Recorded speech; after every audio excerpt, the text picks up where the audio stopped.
Sebuah kelompok anggota Kongres AS dari Partai Demokrat telah meluncurkan tantangan serius terhadap kebijakan bantuan militer AS untuk Israel. Dalam sebuah surat yang ditujukan kepada Menteri Luar Negeri Antony Blinken dan Menteri Pertahanan Lloyd Austin, para anggota Kongres ini mendesak agar pemerintah AS menangguhkan pengiriman senjata ofensif ke Israel. Alasan dibalik tuntutan ini adalah kegagalan Israel dalam memenuhi persyaratan bantuan kemanusiaan untuk Gaza. Meskipun pemerintah AS telah menetapkan persyaratan minimum pengiriman bantuan ke Gaza, Israel dinilai gagal memenuhi target tersebut. Hal ini memicu kekhawatiran akan penderitaan warga Palestina di Gaza akibat blokade yang terus berlanjut. Kami percaya bahwa melanjutkan transfer senjata ofensif kepada pemerintah Israel akan memperpanjang penderitaan rakyat Palestina dan membahayakan keamanan nasional kita sendiri dengan mengirimkan pesan kepada dunia bahwa AS akan menerapkan hukum, kebijakan, dan hukum internasionalnya secara selektif, ujar para penandatangan surat tersebut. Dorongan ini semakin diperkuat oleh sebuah gugatan hukum yang diajukan terhadap Menteri Luar Negeri Antony Blinken. Gugatan tersebut menuduh Blinken gagal menegakkan Undang-Undang Leahy, yang melarang bantuan militer AS kepada satuan militer asing yang terlibat dalam pelanggaran HAM berat.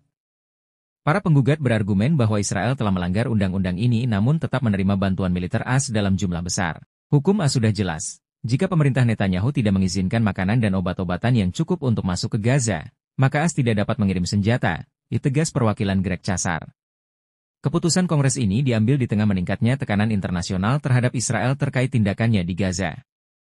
Baik Mahkamah Internasional maupun Mahkamah Pidana Internasional telah mengeluarkan pernyataan yang mengkritik tindakan Israel dan menyerukan penyelidikan lebih lanjut. Surat tersebut memperingatkan bahwa kegagalan untuk bertindak tidak hanya akan memperpanjang perang Israel, tetapi juga berisiko mengisolasi Israel di panggung internasional dan menciptakan ketidakstabilan lebih lanjut di wilayah tersebut, ditulis surat tersebut.